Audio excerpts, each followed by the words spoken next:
Bonjour, le docteur Sophie Martella-Favre et moi-même, la docteur Catherine de Coursac.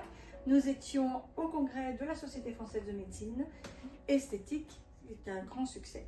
Et nous avons assisté plusieurs topos, dont un sur le lip lift, qui est beaucoup plus ton domaine puisque c'est de la chirurgie. Alors je vais juste dire un petit peu ce que le docteur Goron a dit, il est à Henri Mondor, et il dit que on peut le faire de façon tout à fait intéressante pour rétracter à partir du moment où il y a au moins 5 mm. On a une réduction de 21% de la hauteur de la lèvre blanche.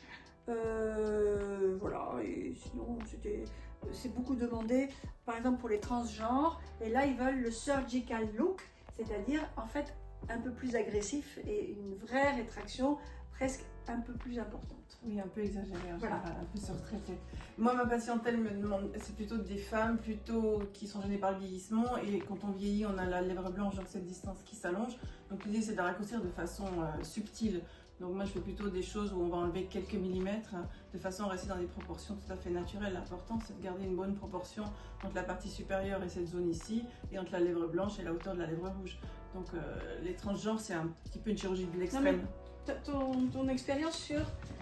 Alors, la différence pour toi entre Ativa, qui rétracte la lèvre blanche, et le lip lift.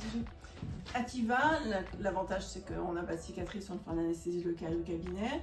L'Ativa, pour moi, il va améliorer aussi la qualité de peau. Quand on vieillit, on a souvent des petites ridules, une qualité de peau qui est altérée ici. Ativa, elle va jouer à la fois sur la qualité de peau et obtenir une rétraction, mais millimétrique, de cette zone ici.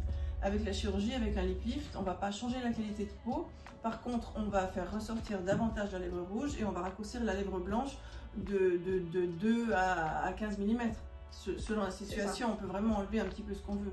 En général, on enlève quelques millimètres et ça permet vraiment de ressortir la lèvre rouge qui a tendance à rentrer avec l'âge. Donc c'est ça qui est joli et rajeunissant. Et alors, est-ce que moi j'ai l'impression que le lip lift chirurgical a un peu plus de mal sur les commissures puisque c'est un drapé, alors que l'Ativa peut plus jouer sur les commissures externes qui s'invaginent. Ouais. Mais on est supérieur en efficacité sur la partie centrale. Ouais. Je pense qu'il y a des indications qui ne sont pas tout à fait les mêmes. C'est pas les mêmes, absolument. Avec le lip lift, on va vraiment ressortir la lèvre rouge, Comme mais ça. plus sur la partie centrale.